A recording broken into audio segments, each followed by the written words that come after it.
What's up, everybody? We're here to go over UFC Vegas 93, Perez versus Tiara. But real quick, I want to go over the results for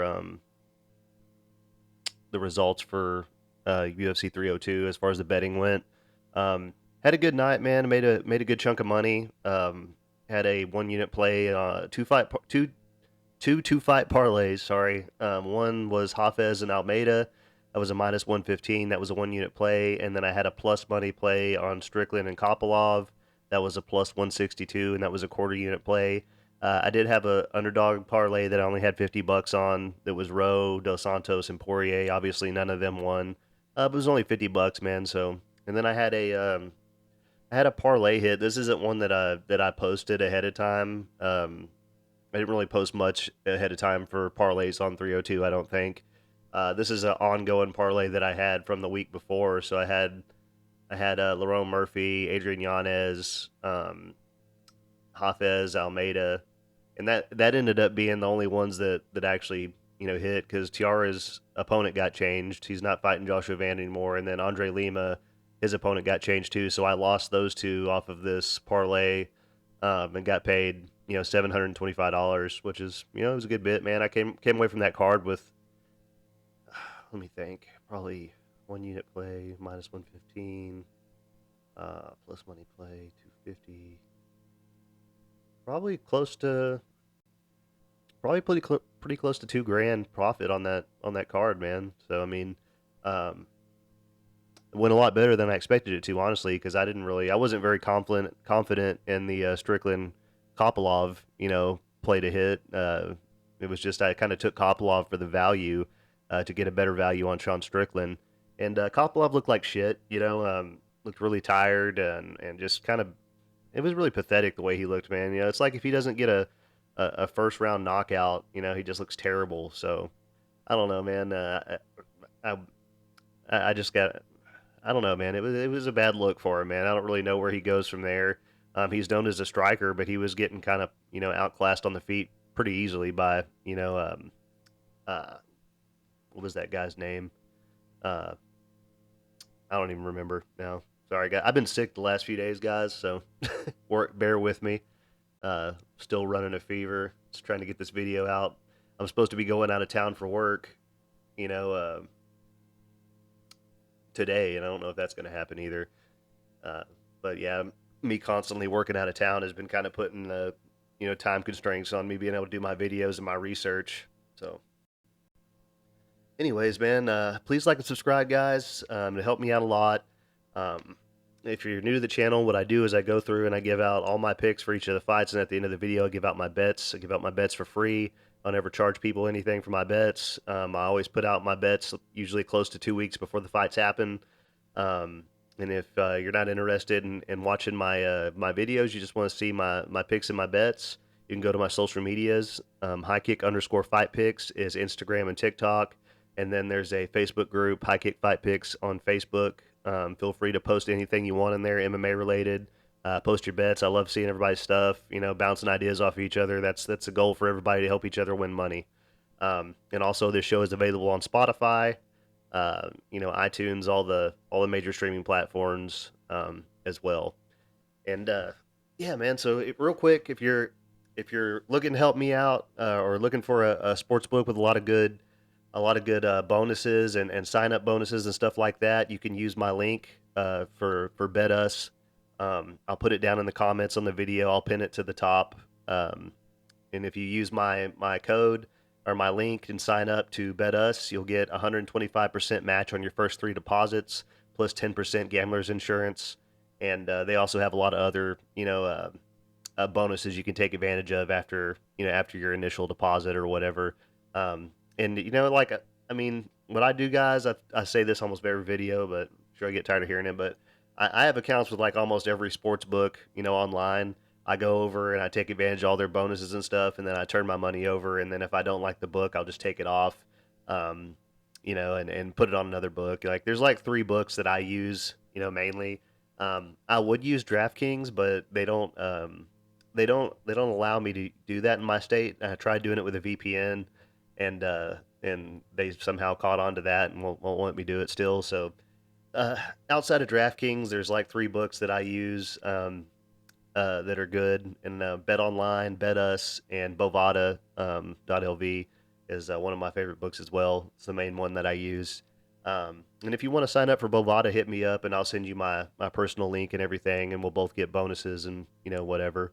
But yeah, man. So this card, there's a lot of tricky fights on this card.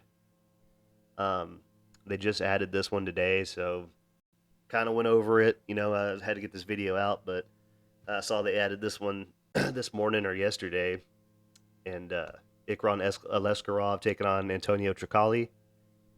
And like Aliskerov is a like minus 800 favorite from the jump on this fight, and Trocoli is a plus 550 underdog.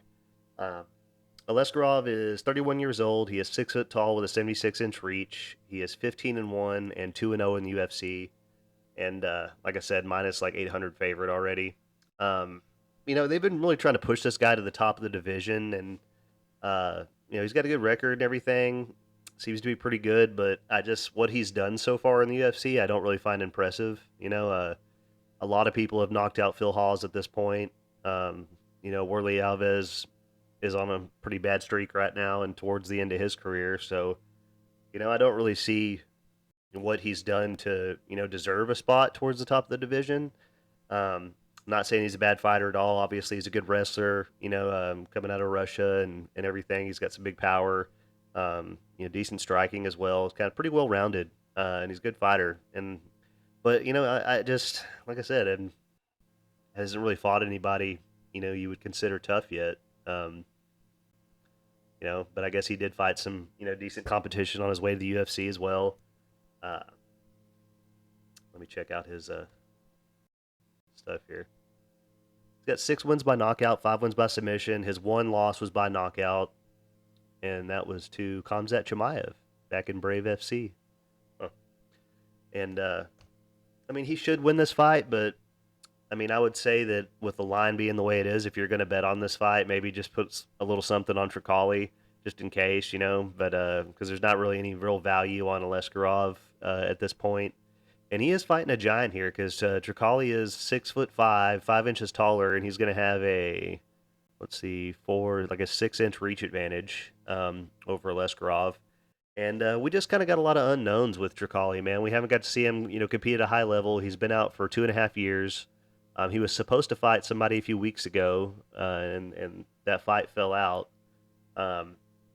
There's a lot of unknowns. I do think, as far as picking a winner, I'm going to go with Aliskerov here for sure. But as far from a betting standpoint, at a minus 800, there's nothing there. Try to chase a prop or maybe throw a little something on Trocoli for a major upset. I do think Aliskerov wins, but you never know. I have trouble believing that Trocoli can even make 185. He's a big, huge guy. So you never know, man. Maybe he pulls off an upset, lands a big shot or something crazy, and gets a win. But I don't know, man. I think Aliskerov probably wins the fight, but yeah, this guy's a giant. So I'll take Aliskerov to win the fight by knockout round 2, but probably won't be betting on Aliskerov much. Next up, we got nuerdanbieke taking on Melquizal Costa. Can't ever say his name right. Nuerdanbieke is 30 years old. He is 5'8" with a 69-inch reach. He is 39-11 and 3-2 in the UFC, and he's a plus 160 underdog. 19 wins by knockout, 10 wins by submission. Most of his losses have been by finish. He's been knocked out 3 times and submitted 6 times, so possible weaknesses on the ground there. He is a very strong, powerful guy. He has success at times with his wrestling, but he uses he uses his muscles and his raw power just to kind of get guys to the ground more so than actually having like good wrestling skills. Which at times makes him pretty tired. Um, and yeah, regardless, he's a very experienced veteran of the sport with a ton of fights, huge power in his hands, and he had his moments, before getting knocked out by Steve Garcia. He hurt Garcia in the first round pretty quickly, and I think it's kind of time for everybody to accept the fact that Steve Garcia is a huge featherweight with big knockout power, and he's a real problem. I never thought much of Steve Garcia, but the run he's on right now has been really impressive. Both of these guys had just got knocked out by Steve Garcia, so. Nuerdanbieke will have a power advantage in this fight on the feet, especially early. But going back and looking at Nuerdanbieke's, 3 wins in the UFC, they were over some of the worst competition, the UFC had to offer. He was gassed out in the first round against Garcia. He also had a broken nose, which could have played a factor, in that. Nuerdanbieke is favored on Tapology, which is surprising since Costa is the favorite on the betting line. Um, he got hurt with a shot to the liver in his last fight, and that's something that Costa does pretty well. But he uses his kicks more so than his punches. I would think Nuerdanbieke will possibly have a good first round, but he may gas himself out and again trying to wrestle Costa. He shows 45% striking accuracy with 50% striking defense, 33% takedown accuracy with 40% takedown defense. So not the best numbers there. Averages 2.90 takedowns per fight, just under one knockdown per fight, and he lands on average 2.28 strikes per minute while absorbing 2.94. Doesn't land a lot of volume. Uh, Definitely seen better. And he's taking on Costa. Costa's 27 years old. He is 5'10 with a 73-inch reach. He is 20-7 and 1-2 in the UFC. He's a minus 185 favorite. 7 wins by knockout, 6 wins by submission. And the Moises fight and the Garcia fight were both at 155. And we saw that Costa is way too small to compete at 155. And I know that Garcia is a featherweight normally, but he's still, huge, way bigger than Costa. Um, skill wise, especially in the striking, I think Costa has the edge with the cleaner, more technical striking. He throws a wider variety of strikes, more kicks and elbows. And he's got a lot of experience as well for such a young guy. He's definitely fought some experienced people on his way to the UFC, and him getting knocked out by Garcia, I think, more so shows how people have been dismissing Garcia, than it does make Costa look bad, in my opinion. He's going to have a 4-inch reach advantage, and he uses it very well. He will have the better cardio, fights southpaw mostly, has decent grappling himself, nice trip, strong with his body lock. I think as long as he makes it out of the first round, he'll take over and win the last 2 rounds of this fight. He needs to use his striking, stay at range, and use his reach, not try and hold his opponent, and wear his arms out like he did in his last fight. And part of me wonders if he can make 135 because he's kind of tall and skinny, man. And Nuerdanbieke will be the bigger, stronger guy here, and Costa has struggled in the past with the bigger opponents. But I think he has the better skills overall, and he shows 46% striking accuracy with 59% striking defense, 28% takedown accuracy with 43% takedown defense, and he averages 2.49 takedowns per fight, and he lands on average 4.29 strikes per minute while absorbing 2.99. I'm going to be taking Costa to win this fight by third round TKO due to body shots. Once Nuerdanbieke is really tired, I think he puts him away in the late round. Next up, we got Tagir Ulanbekov taking on Josh Van. And Ulanbekov is 32 years old. He is 5'7 with a 70-inch reach. He is 15-2 and 4-1 in the UFC, and he's a minus 183 favorite. No wins by knockout, 9 wins by submission. Obviously, part of the camp that he's coming from is great wrestling, and grappling, dangerous submissions, never been finished. I think he actually has been finished. I was confused by this because it says that he's never been finished right here when you look at it, but if you go back and look down on his record, um, I guess I was thinking about somebody else. What was this dude? Sharaput and Magomedov? uh, I guess I was thinking of somebody else, man. But there's somebody else that it said it had them listed that they had never been knocked out, that they had been submitted. But when you looked at it on the Tapology page down there, it said that he was knocked out, not submitted. I don't remember who it was now. Um, where was I at? Not sure how he went from supposed to be headlining, the card.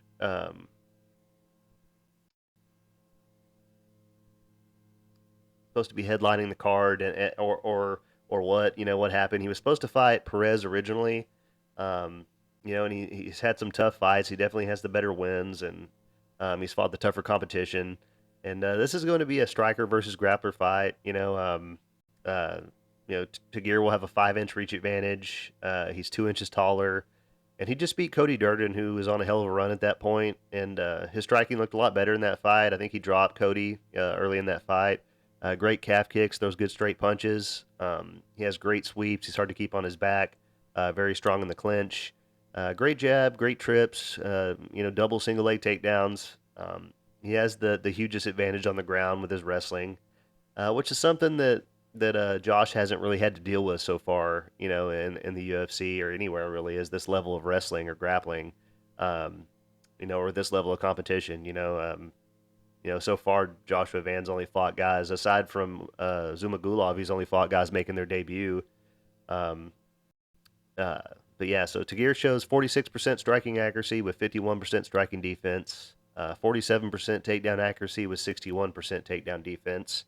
He averages 3.71 takedowns per fight and 2.12 submission attempts per fight, and he lands on average 3.22 strikes per minute while absorbing 3.30. And he's taking on Joshua Van. He is 22 years old, 5'5" with a 65-inch reach. He is 10-1 and 3-0 in the UFC, and he's a plus 158 underdog. And so yeah, Van's a big favorite on Tapology, but I think that's more of a case of he has a lot of fans. Um, I don't really see why anybody would think he could stuff the takedowns from what we've seen. Everyone loves the style. I'm a big fan of Vans. And everyone hates Tagir. So 6 wins by knockout, 2 wins by submission. His only loss was by submission.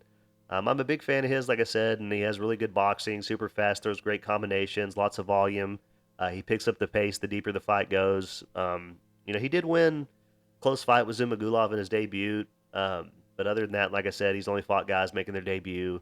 Um, he has a big advantage on the feet, but he will have to deal with that long reach and that jab of Tagir's and Van's an awesome fighter, man. I really like what he's doing. But I think this might be a little too much too quick for him. Tagir is good enough to possibly fight for a title one day.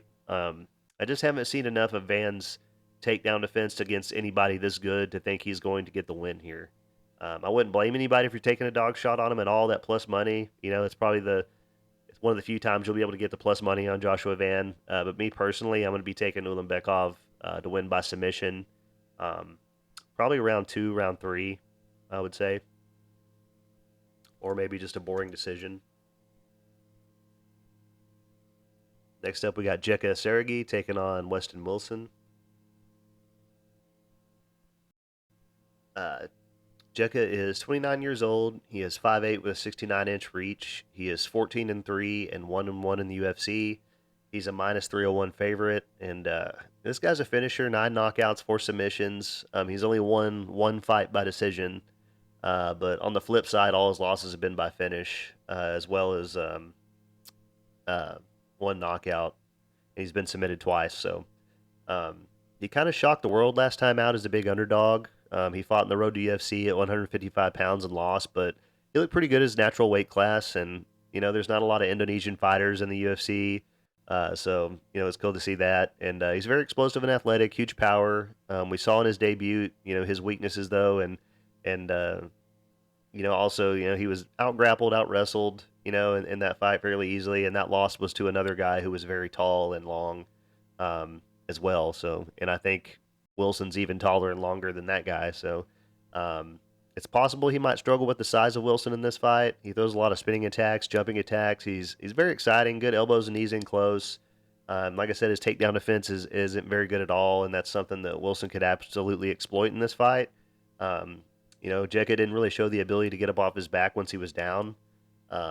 Throws great leg kicks. I'm not sold that he has good cardio either, but that's just me. But he's always dangerous. His striking is really good, very unpredictable. Um, you know, as much as I like Jekka and want to see him win, and I'm a big fan, there is a clear game plan to beat him. Um, he throws great kicks even with his lead leg. A lot of good things he does. I just really do worry about that takedown defense. I don't know if Wilson will be the guy to exploit that, but I do know that there's a clear path to beat Jekka if anybody pays attention. Um, he's taking on Weston Wilson. He is 35 years old. He is 6'1" with a 73-inch reach. He is 16-9 and 0-2 in the UFC. He's a plus 151 underdog. 5 wins by knockout, 11 wins by submission. He's never won a fight by decision. I know he's been knocked out twice in the UFC so far, but look at who he's been fighting. Those guys are killers. Um, he just has struggled to find the wins at a high level. He lost all of his fights in the LFA. He did have a few wins in XMMA. Um, but he does have a lot of submission wins on his record, and if he can get Jekka down, he could win this fight for sure. He's very tall, rangery. He's going to have a 4-inch reach advantage, karate type style striking. This is a winnable fight for him. It's a step down in competition compared to who he's been facing. He does have an advantage on the ground, and his long reach could help him stay out of the way of those big shots. If the price was more reasonable, I would be on Jekka all day. But I don't know if I can get to a minus 300 price on him. On a guy who has terrible, takedown defense. But as far as picking a winner, I'll go with Jekka to win by knockout. But I'm not going to get heavily invested in this fight at all. And I could absolutely see, Wilson taking Jekka down for 3 rounds and submitting him or winning a boring decision. But yeah, I'll go with Jekka for now. Just not going to get, a lot of money tied up in it. Maybe just a parlay, a big parlay, $50, something. Next up, we got Julia Polastri taking on Josephine Knutson.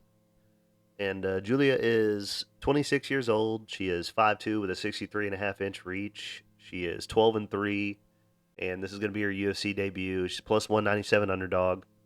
4 wins by knockout, 3 wins by submission. Never been finished. She's way more experienced, and has actually fought some decent competition, unlike her opponent. She's have a 3.5-inch reach advantage. She's going to have the power advantage on the feet. If she has an advantage, here it would probably be in the grappling mostly. She lost her first time on the Contender Series to Jasmine Jasdavicius. She's won 4 straight since then. Really good jiu-jitsu, good front kicks. Not afraid to stay in the pocket and exchange with people. Good jumping knees to the body. Really kind of a brawler type in the striking. Not very technical, but is very effective. Very effective. The way she fights. She stays pushing forward and walking her opponents down. Her last fight was really fun to watch. She got hit with basically everything her opponent had. And as much as her opponent wanted to hit her, and she was kind of just landing the more powerful shots in between all that, and just kind of outlasted her, and then eventually took her down and submitted her. Great double legs, great ground and pound, decent wrestling. And that's what she's going to want to use in this fight. She does have great cardio. I don't mind the plus money on her, honestly. I ended up going against her, but she's I don't understand the line. I think the line should be a lot closer than this because um, she's more experienced. She's fought the tougher competition. I think it could be a close fight. This will be the first serious opponent that Knutson has taken on yet. And Josephine Knutson is 28 years old. She is 5'3" with a 60-inch reach. She is 7-0 and 1-0 in the UFC. She's a minus 232 favorite. 1 win by knockout, and that's it. No other finishes, so not a lot of power on her shots. Comes from a kickboxing background. Has the better, more technical striking for sure. But Julia's last opponent had that advantage as well, and we saw how that went. Knutson looks really good. Just hasn't fought a lot of good competition. Her last fight with Marnik Mann, that was Mann's looked terrible in the UFC, and yeah, I mean she throws great combinations, great kicks to all levels, very fast. But how good is her takedown defense? And how good is it going to be against a legit grappler who is a fighter that was ranked #1 coming out of Brazil on Tapology? I'm not saying that Knutson's a bad fighter. Trust me, I know how good she is. She has great head movement and footwork. Seems to have good takedown defense, but she hasn't really fought anybody good yet. She showed good wrestling herself. Seems to be well-rounded, good at passing over into half guard and then the mount. Throws a ton of volume. I kind of want to pick Julia to win this fight. I want her to win. Um, but she's not going to win the striking battle, and even if she does have the power advantage, I don't think she's going to put away, Josephine. And Knutson's takedown defenses look pretty good up to this point. I don't like the price, but I guess I'm going to go with Knutson to win by decision.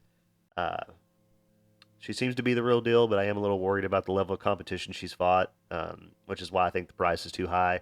But I'll go with Josephine to win by decision. Next up, we got Carly Judice taking on Gabriel Fernandes. And Carly is 25 years old. She is 5'7" with a 68-inch reach. She is 3-1, and this is going to be her UFC debut. She's a plus 220 underdog. And she lost her fight in the Contender Series, but, here she is anyway. And I don't know, man. I understand why they gave her the contract, anyway, because it was a good fight. It was a very close fight. It was very entertaining. They both put on a good show. 3-1, I don't like seeing people that are 3-1 in the UFC. Uh, that's just me personally, but um, she's gonna have a 2-inch reach advantage. All three of her wins have been by knockout. She only had 4 amateur fights. Um, I think there's a lot of things she's still working on. She does have good boxing, good kicks to the body. Her kicks are one of her best weapons. I do like her striking, but like I said, the reason that her fight on the Contender Series was so exciting was because they both just decided that they weren't going to fight safe. They were just going to put their heads down and throw nonstop and just keep moving forward into each other, and which isn't actually a very smart way to fight at a high level, but it is fun to watch, and she has a good jab, good elbows in close, but what worries me about her is how good is her takedown defense and how good is her submission defense and her grappling overall. Because we haven't got to see any of that at all from her yet in any of her fights, and we don't know how well rounded she is. Doesn't seem to have very good takedowns herself. The question is how will she match up with a higher level of competition? Someone that has a lot more experience than her, that has fought as a high level, up to this point. And she's taking on Gabriel Fernandes. She is 30 years old. She is 5'6" with a 66-inch reach. She is 8-3 and 0-2 in the UFC. She's minus 260 favorite. I don't agree with this line at all. Being as Fernandes hasn't won a fight in the UFC yet. She has 2 wins by knockout, 3 wins by submission. It's safe to say that she's the more well-rounded fighter, probably. She's fought the tougher competition. She has the better wins, but she's probably the more technical striker as well. She hits really hard. Great kicks as well. Good front kicks up the middle. Um, she's probably going to be the stronger, more muscular fighter out of these two. Nice straight left hand. Made her debut against Jesdavicius. That's not an easy fight. She's never been finished, and the key to beating her so far has been to take her down, and I just don't know that Judice has the wrestling to do that. Fernandez is a pretty good kickboxer herself, and I mean, if you're going to get heavily invested in this fight, um, if you're going to get heavily invested in this fight, probably take the value on the underdog. I'm going to pick Fernandez to win. Not getting heavily invested in it, but I'll have her, in my parlays, but no big bets on her or anything. Just because she's the more experienced fighter, and this is more of a fight, that a fight that suits her than she's fighting somebody who probably can't wrestle. So it's going to be a striking battle. She's a good striker. We'll see what happens. Next up, we got Adam Fugitt taking on Josh Quinlan. This is one of those I posted up. I posted on my channel to ask for votes to see, because I was having a really hard time with this and a couple other fights, man, and uh, kind of leaning on everybody else, to help me make a decision on that, because I was just kind of struggling to make a decision. Um, I want to take a look at it and see how many people voted on it.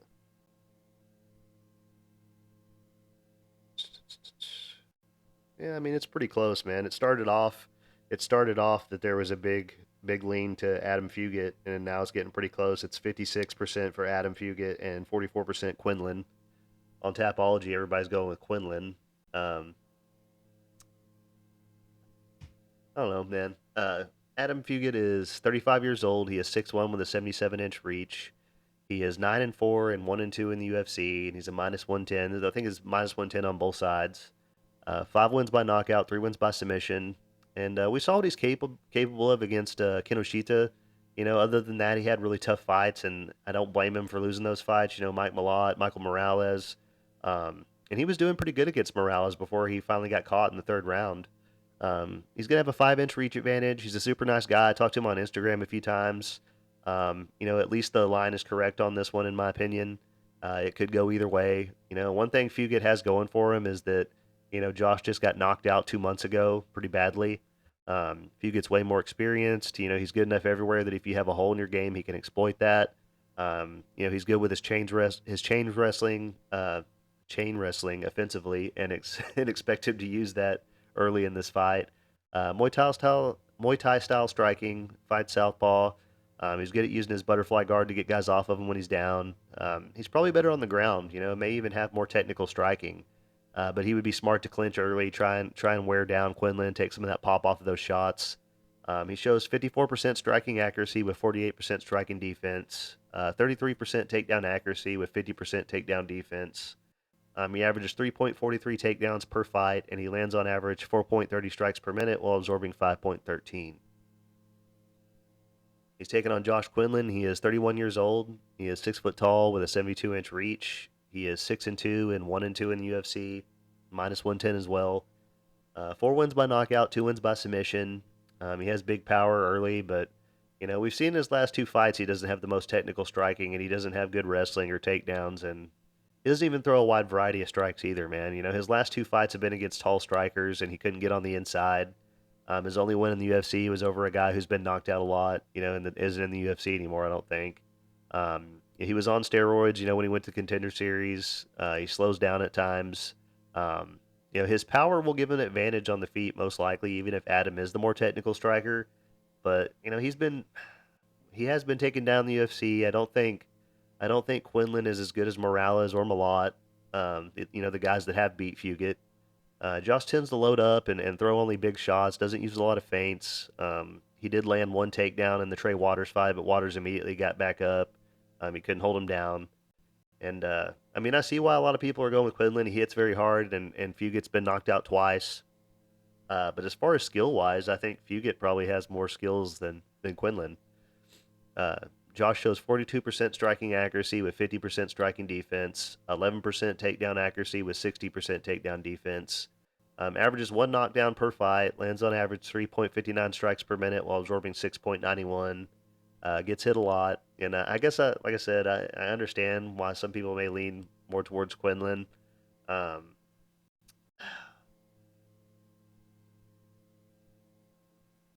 think maybe Adam can use his wrestling in this fight. Oh man, it's kind of a tough pick because I could see Adam getting caught with a big shot and knocked out, but I could also see him beating Quinlan, over 3 rounds. Uh, I'm not going to bet on this fight at all, but I'm going to take Adam Fugit to win this fight by taking to win this fight by.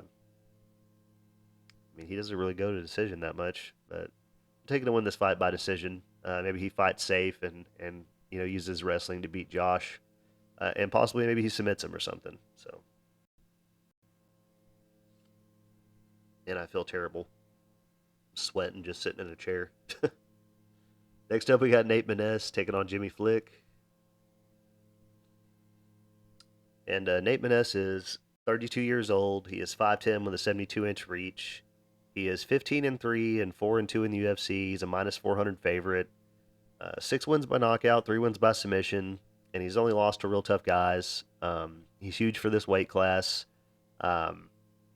Big power, 4-inch reach advantage. Outside of Flick's jiu-jitsu, Maness has all the advantages in this fight. The only way you lose to Jimmy Flick is if you fight like an idiot, and if you just keep it on the feet, that's all you got to do. I do think that Nate has to cut a lot of weight, and that worries me at times, but not really in this fight. Nate has good boxing. He's good at using his wizard to stuff the takedowns. You have to be a really good wrestler to beat Nate Maness, and Flick isn't. He's a good grappler. He's got good jiu-jitsu, but not the best wrestling. Nate has fought the tougher competition. He has the better wins, and we've seen him hurt and almost finished, like in the Tony Gravely fight, and come back and get a knockout. He's underrated, man, and I'm a big fan of his, and and I don't think we've seen the best of him yet. He shows 48% striking accuracy with 41% striking defense, 75% takedown accuracy with 78% takedown defense. Averages half a knockdown per fight, just under one takedown per fight, and he lands on average 2.33 strikes per minute while absorbing 4.29. He's taking on Jimmy Flick. He is 33 years old, 5'7" with a 68-inch reach. He is 17-7 and 2-2 in the UFC. He's a plus 300 underdog. No wins by knockout, 15 wins by submission. He has been knocked out 6 times. And not well rounded, terrible striking and striking defense. Only has good jiu-jitsu, and he was getting his ass kicked in his last fight, and Gordon kind of just fought really stupidly and just kind of rushed in and gave up a position, and you don't want to play around on the ground with Jimmy Flick. All he had to do was slow down, and he could have beat Flick over 3 rounds.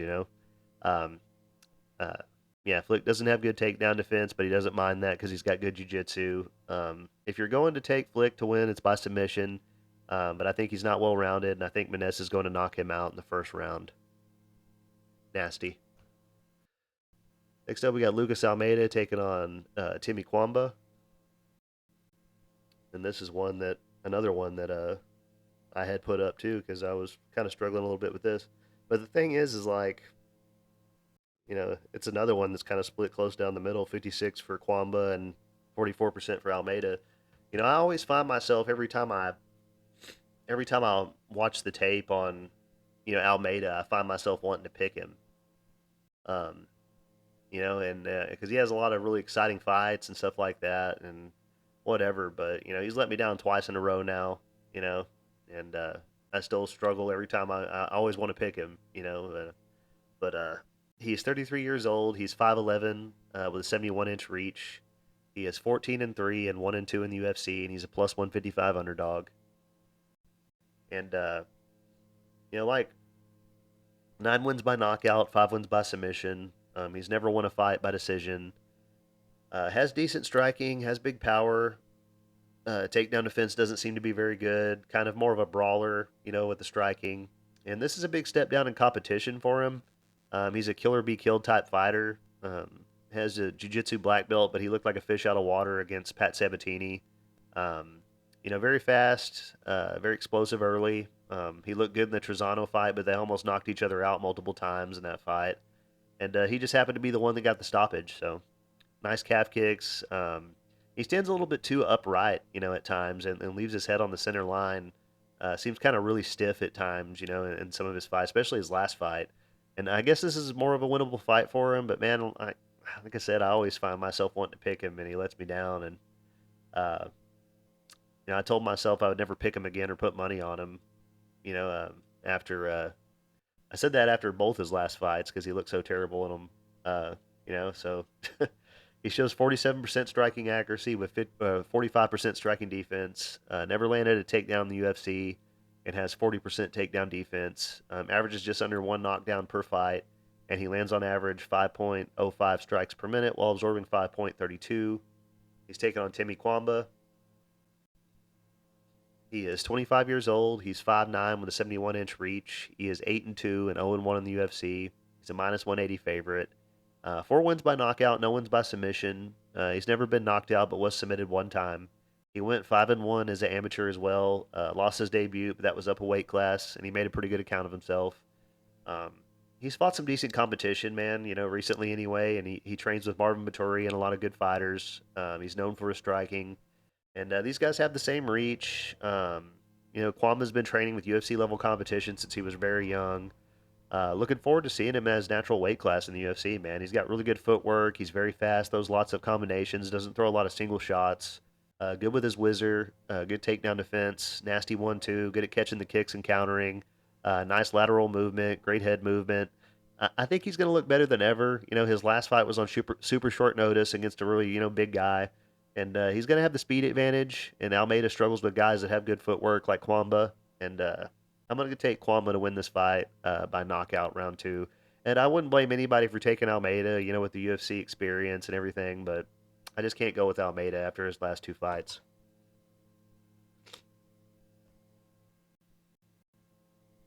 Next up, we got Miles Johns taking on Douglas Silva de Andrade. This is another one I've struggled with really bad. Uh, it's one I put up for y'all to vote on too. See what they. I think more people went with Johns. Yeah, 70% for Johns, 30% for Andrade. Uh, Andrade's one of my favorite fighters. And he's really impressed me, a lot. And he's just coming off a win over Cody Stamen, which he won the first two rounds. Third round didn't go his way, but I could see it happening again here. The line on this is really close to. Uh, I also like Miles Johns because he's fighting out of Dallas, right next to where I live, so I was rooting for him too. So, but Douglas Silva de Andrade is one of my favorite fighters. Super exciting, Miles Johns is 30 years old. He's 5'7" with a 66-inch reach. He is 14-2-1 and 5-2-1 in the UFC. He's a minus 109, and I love the line on this fight. Like I said, it's even. It's a close fight. 4 wins by knockout, 2 wins by submission.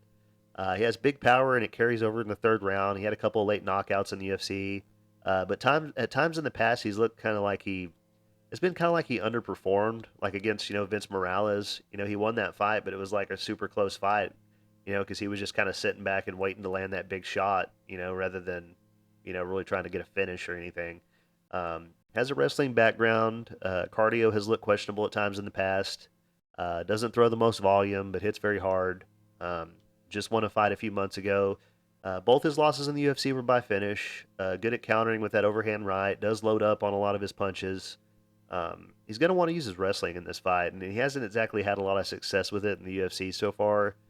We actually saw him taken down a few times in his last fight, and he got his back taken as well. But this is a hard fight to pick, man. I like Johns, but I like Andrade too, man. And Miles Johns' fights tend to be pretty sloppy after the first round.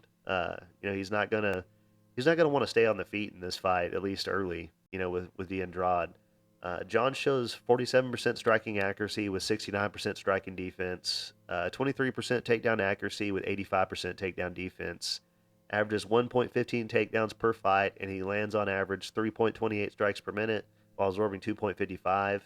Um, he'll probably spend a lot of this fight clinching and trying to take Andrade down, if he doesn't get knocked out early. Uh, might be a pretty boring fight. He's taking on Douglas Silva de Andrade. He is 38 years old, 5'7" with a 68.5-inch reach. He is 29-5 and 7-5 in the UFC, and he's a minus 111. 20 wins by knockout, 2 wins by submission. And this guy's a monster, man. He's always in good shape. Some of the most entertaining fights you'll ever watch. Like his fight with Sergey Morozov, that was crazy. He just beat Cody Stamen. It's a good win. Um, Really good Muay Thai, style of striking. Hits like a truck. He's fought a lot of tough competition. He's only lost to super tough guys, man. He lost his debut to Zabura Tugov, who fights at lightweight now. He lost to Rob Font. He lost to Peter Yan. He lost to Lerone Murphy up a weight class, and Saeed Nurmagomedov. So no shame in any of those losses. He's going to have a 2.5-inch reach advantage, great calf kicks, super fast. He's going to have a speed advantage. He throws really nice, like a jumping in type uppercut that he hurts guys with a lot. Nice inside leg kicks with his lead leg. Throws a lot of spinning attacks. Great left hook to the body. Uh, he'll throw that left hook to the body and then come over the top, with that right hand. Uh, I think I don't remember if it was last fight or the one before that. He hurt somebody, dropped him with that combination. Great knees and elbows in the clinch. He's good at cutting off the cage. Good check left hook. He's a better striker, and he also tends to kind of slow down on the third round though. So, um, he shows 39% striking accuracy with 58% striking defense, 46% takedown accuracy with 71% takedown defense. Averages half a knockdown per fight and a little over half a takedown per fight. He lands on average 3.66 strikes per minute while absorbing 3.99. Um, there's a part of me that thinks Johns will out wrestle him to a decision. Another part of me thinks Silva's going to knock him out. Um, originally before looking into it, I thought I was going to go with Andrade, uh, to win by knockout. Um, Still haven't really made a decision, man. Uh, I guess, man, after thinking it over and everything, I'm going to go with Johns to win this fight by decision. Uh, maybe uses wrestling and is able to edge out the rounds that way. But I think if Johns gets it out of the first round, he won't get knocked out. So I'll go with Johns to win by decision. I want Andrade to win. Probably not going to put any money on this fight, but yeah. Next up, we got Asu Almabeav taking on Jose Johnson. Sorry, guys. Uh, Nose is running all over my face. Uh, uh, Asu Asu Almabeav is 30 years old. He is 5'4" with a 65-inch reach. He is 19-2 and 2-0 in the UFC. He's a minus 354 favorite. And this is one of those fights that you might feel stupid when you see these two in the cage together, and Johnson is like 3 times his size. Um, Almabov should win, but sometimes it's hard to get guys down that are that much taller than you. And somehow Johnson is supposed to make 125 pounds for this fight. That's insane. I'm not sure he's going to be able to pull that off. Asu has really good wrestling and grappling, dangerous submissions. He's honestly really good everywhere. Great singles and doubles and trip takedowns. Very strong with his body lock. 3 wins by knockout, 9 wins by submission. And he's fought a lot of tough guys over in Brave FC and M1 Global. Has a freestyle wrestling background, and he was a Kazakhstan Jiu-Jitsu champion. Great takedown defense, dangerous submissions, really good guillotine choke. He's looked really impressive, man. He made light work of Osborne, in his first fight, and Osborne was way bigger than him as well, and then Vergara as well. Throws a nice calf kick. He was loading up on his shots a lot, in his last 2 fights, which is something he probably needs to work on. But for the most part, once he gets guys down, they don't get back up. Great ground and pound, a great wrestler with championship level jiu-jitsu. It's a good combination. Very good at transitioning to the back from a lot of different positions. It's going to be interesting to see how he thinks he's going to deal with the height and reach in this fight. He is heavily favored, but this is a scary fight for me because Johnson's just so much bigger than him. He should win. He's the better fighter, but you never know. Uh, he's taking on Jose Johnson. He is 29 years old. He is 6 foot tall with a 71.5-inch reach. He is 16-8 and 1-1 in the UFC. He's a plus 279 underdog. 8 wins by knockout, 3 wins by submission. Most of his losses have been by submission. His weaknesses are definitely, Almabov's strengths, but Johnson's huge, man. He's got a 6.5-inch reach advantage, way taller. He's got the better striking than Almabov. Just because of his reach, even then, But we typically see Johnson constantly, in grappling battles because everyone's always trying to take him down because they don't want to be on the feet with him. But if he can keep the fight on the feet and use his reach and his knees, when Almabov's shooting in, he could surprise a lot of people. Johnson could easily fight at lightweight if he wanted. So the fact that he's going to be coming down to 125 kind of is crazy. But if he wanted, and I don't know, he throws good elbows and whatnot. I'm not going to over-explain myself. I am going to be picking Almabov to win, but I'm staying away from this fight just because of the, you know, uh, for the most part. I'll have like Almabov in a parlay, but I'm going to stay away from this fight for the most part just because, Johnson's so much bigger and you just never know, what could happen. But, uh, I may make like a crazy underdog parlay for this card and put Johnson on it, but I've got Almabov to win by submission. But just the size difference kind of scares me off of putting a lot of money on this fight. So I got Almabov by submission. Next up, we got Garrett Armfield taking on Brady Headstead.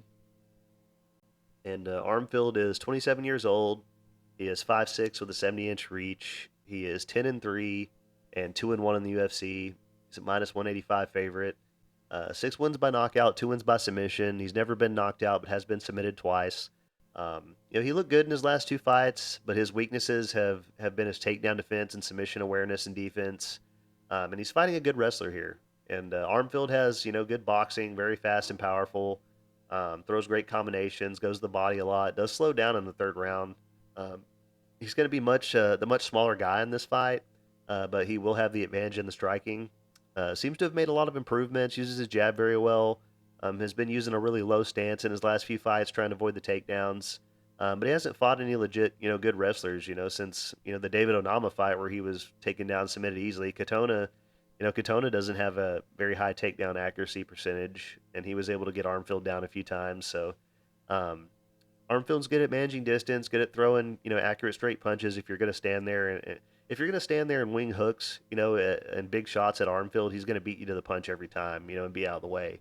Um, He's taking on Brady Headstand. He is 25 years old, 5'8" with a 71-inch reach. He is 7-2 and 2-1 in the UFC. He's a plus 160 underdog. 3 wins by knockout, 2 wins by submission. Went 5-1 as an amateur as well, all finishes. He will have a 1-inch reach advantage. He's 2 inches taller. He's young. He's going to be constantly improving. Comes from a wrestling background, and that's the best part of his skill set.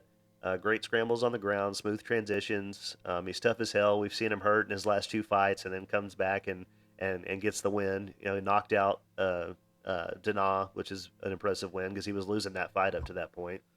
Um, he's a big bantamweight, very strong and powerful. Pushes a crazy pace, nonstop takedowns. You know, his last fight, he knocked a guy out that was, you know, known for knocking people out. Um, you know, he will use his stance pushes to set up his strikes at times. Throws a lot of nice kicks, like a nice left high kick from orthodox. Good side to side movement. He has the better kicks, but Armfield has the better boxing. Brady does get hit a lot, makes a lot of mistakes at times. You know, will often lose the dominant position, fall off the back, shit like that. It's been over a year since his last fight, and I would imagine that he's worked on a lot of the holes in his game, you know, since then. You know, because he was losing his last fight up until the point, you know, the end of the fight when he got the finish. Um, you know, so I'm sure he had a lot of stuff he had to work on, and he's, like I said, young guy, he'll be getting better. Um, you know, he's a dog, man. He's dangerous throughout the whole fight. Yeah, I've been going back and forth with myself on this one, you know, just because of you know Brady's wrestling. Um, you know, I don't know, man. I kind of like the dog here, man, on Brady. Um, I know that Armfield's got the better boxing, but you know, Brady's got good wrestling, and that's how to beat Armfield. So won't get heavily invested in it, but I'm going to take Brady to win this fight by decision. Um, Probably won't have it in anything but like one parlay or whatever. But you know, Armfield's heavily favored. But yeah, I'll go with the wrestling, man. Of Headstead. Except we got the main event. I mean, it's no secret. uh, I've had money on Tiara and pretty much you know all of his fights up to this point in one way or another. Um, so I mean, nothing's going to change here, I don't think. Um, Alex Perez is 32 years old. He's 5'6" with a 65.5-inch reach. He is 25-8 and 7-4 in the UFC. He's a plus 150 underdog. 6 wins by knockout, 7 wins by submission. He's been submitted 5 times, and that's a key thing to remember here. Tiara is a better grappler than anyone that Perez has faced up to this point. Perez has looked good since coming back, but you know he's staying really busy. This is going to be his third fight in like 4 months, I think. He arguably should have won the Makayev fight. Um, then he knocked out Metuis Nicolau, who was very dumb for not trying to take Perez down in that fight. I mean, you know, that's always been his biggest weaknesses: his takedown defense, his submission awareness, and defense. And Nicolau didn't even try. Uh, Perez has really nice boxing, seems to be pretty powerful. He's fought the tougher competition, has the better wins, has a wrestling background himself, great calf kicks. Um, he's won fights with his calf kicks too. That's how you know how hard his calf kicks are. He may have the better striking and a power advantage, but you know he's going to be at a big reach disadvantage in this fight. Does tend to load up on a lot of his shots, and I'm just curious how he'll do in the late rounds if it gets there. He's taking on Tatsuro Tiara. He is 24 years old. Sorry, 5'7" with a 70-inch reach. He is 15-0 and 5-0 in the UFC. He's a minus 175 favorite. 4 wins by knockout, 7 wins by submission. He's very well rounded. He's good everywhere, and he showed that knocking out his last opponent. He's an amazing grappler. He's going to have a 4.5-inch reach advantage. He's currently on a 24 fight win streak, including his amateur career. He's very young. He's always getting better. You know, very fast, good striking defense, really good scrambles and sweeps. You know, he doesn't overexert himself. He stays calm throughout the fight. He barely breaks a sweat. Smooth transitions, great at taking the back from a lot of different positions. In the striking, everything is nice, straight shots. Doesn't load up or overthrow and put himself off balance. It's a big step up in competition, you know, no doubt. But I do think it's you know Tiara's time here, and I think he's going to win this fight by submission, probably like round 3 or 4 submission. And that's it for my picks, guys. As far as my bets go, um, pull those up here.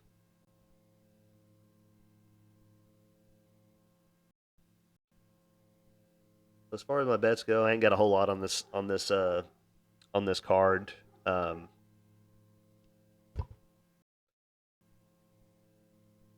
yeah, trying to give my dogs a second to stop barking.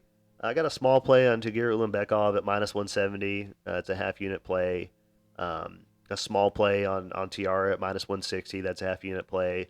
And then I got a 3-fight parlay that's Nate Maness, Timmy Cuamba, and Josephine Knutson. It's a plus 186, and that's a quarter unit play. And yeah, there's not a whole lot of I like to get heavily invested in on this card.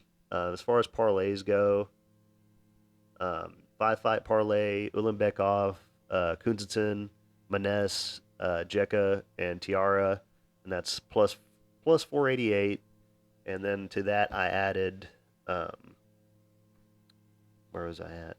To that I added Timmy Cuamba and Costa, and that's a 7-fight parlay. That's plus 1,336. And then to that,